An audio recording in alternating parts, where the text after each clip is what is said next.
Bonjour, on va voir maintenant le dépannage numéro 2. Alors numéro 2, on va retrouver les mêmes températures de condensation, les mêmes températures d'évaporation, la même surchauffe et le même surrefroidissement. Ce qui va me perturber un peu au départ, et puis après je vais aller un peu plus loin dans mon diagnostic pour trouver la panne. Dépannage numéro 2. Alors j'arrive chez un client et le client me dit que son condenseur, il l'a bien nettoyé. Je regarde même avec une lampe de poche, comme j'ai fait au dépannage précédent. Tout est nickel, tout est propre. J'ai les mêmes paramètres que l'autre dépannage. J'ai évaporation 11 degrés, 15 degrés arrive au compresseur, j'ai presque pas de surchauffe, 55 degrés de condensation, 50 degrés à la sortie, j'ai presque pas de surfroidissement. Donc là, ça me paraît la même panne. Ici, il n'y a pas de problème, les filtres sont propres, sont nickel. Donc à partir du moment où j'ai une HP élevée, ça ne sert à rien de me diriger de ce côté-là. Il faut que je me dirige plutôt de ce côté-là, du côté condenseur, c'est-à-dire de là, côté condenseur et à l'arrière jusque là. Mais en général, c'est côté condenseur quand on a des pressions élevées et un mauvais surfroidissement. Alors, je cherche la panne, évidemment. Je vais au condenseur, je touche bien les tuyauteries, je dis c'est chaud. Par contre, ce que je constate, c'est que j'ai 35 degrés à l'entrée de mon condenseur et je sors à 49. Donc là, c'est pas trop logique. Pourquoi c'est pas logique? Alors, on va arrêter là, on va venir sur le schéma qui est ici. Schéma qui est ici, j'ai pas noté exprès les delta T, je vais vous les montrer maintenant. Voilà, je vous ai mis les delta T, donc ici, entre l'air d'entrée et l'air de sortie, donc l'air va comme ça dans le condenseur, entre l'entrée d'air et la sortie d'air, je dois avoir de 5 à 10 Kelvin de delta T. Entre la température de condensation et la sortie d'air ici, j'ai 5 à 10 Kelvin aussi de delta T. Ce qui nous fait, au total, entre la condensation, température de condensation et l'entrée d'air, j'additionne les deux ici, donc 5 et 5, 10 Kelvin, et 10 et 10, 20 Kelvin. Donc ça nous fait entre 10 à 20 Kelvin, et vous retenez qu'on fait une moyenne de 15 Kelvin. Donc le delta T entre l'entrée d'air et la température de condensation, c'est 15. Donc ici, par contre, sur l'entrée d'air, ici, à ce point-là, et la sortie d'air, j'ai 35, et là, j'ai 49. C'est loin d'être 5 à 10. Même avec 10, j'ai 45, j'ai encore 4 degrés de trop. Donc ça veut dire quoi? J'ai un problème ici. Quel est le problème d'ici? Le problème d'ici, c'est la mauvaise condensation, ça on l'a vu ici, avec la température ici et le surfroidissement ici. Ça veut dire que le débit d'air n'est pas assez fort. Donc ça, je pourrais le mesurer avec un anémomètre à la rigueur. Donc pour mesurer avec un anémomètre, je prendrais, par exemple, mon condenseur ici, je mets un carton qui fait tout le tour et je mesure ça ici avec la largeur, donc je mesure la surface d'air.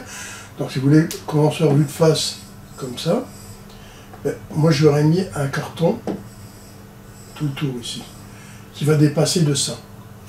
Donc pourquoi? Pour canaliser l'air comme dans un gainage. Et je regarde la dimension, la surface de ce petit gainage que j'ai fait, je mesure la vitesse d'air, donc la vitesse d'air multipliée par la surface, j'obtiendrai un débit. Et ce débit, je sais voir s'il correspond bien au ventilateur qui est dénommé dans mon catalogue de mon groupe de condensation. Sur ça, c'est un groupe de condensation. Donc ça peut être une aide.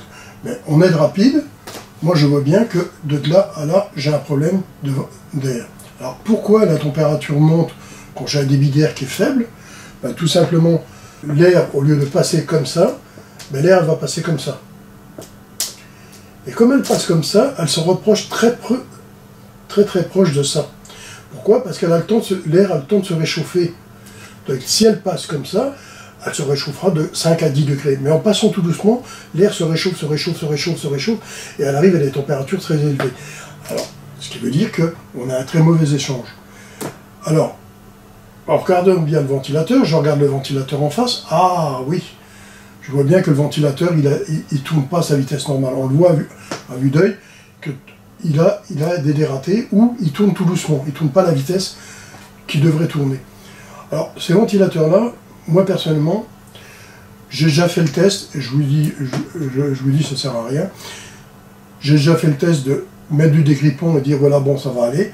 Mais 3/4 du temps, vous mettez du dégrippant dans les petits ventilateurs de 5, 10, 15, voire 30 watts.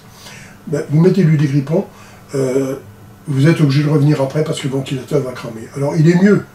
À la rigueur, je mets du dégrippant pour le dépanner 1 heure ou 2 ou jusqu'au lendemain matin et de changer le ventilateur. Parce qu'il va brûler ce ventilateur, ça c'est sûr. Il a déjà eu un dur et il a souffert, donc d'ailleurs vous le verrez, si le ventilateur tourne mal, ralentit, au lieu de dégager sa puissance en mécanique, ben, il va la dégager en chaleur et il va faire très chaud sur le moteur, vous allez risquer même de vous brûler. Ça m'est déjà arrivé de me brûler en changeant un ventilateur, hein, parce qu'il était grippé.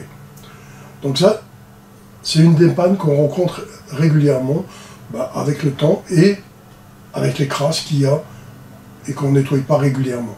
Donc ça fait partie de l'entretien. Si vous faites l'entretien régulièrement, ça ne posera pas de problème. Alors ici, c'est de changer le ventilateur et tout repartira normalement. Alors retenez bien ça, ça vous aidera à dépanner. Bon voilà, j'ai trouvé la panne, j'ai dépanné, mon client est satisfait. Alors, dans les pannes de mauvaise condensation, on va en avoir encore.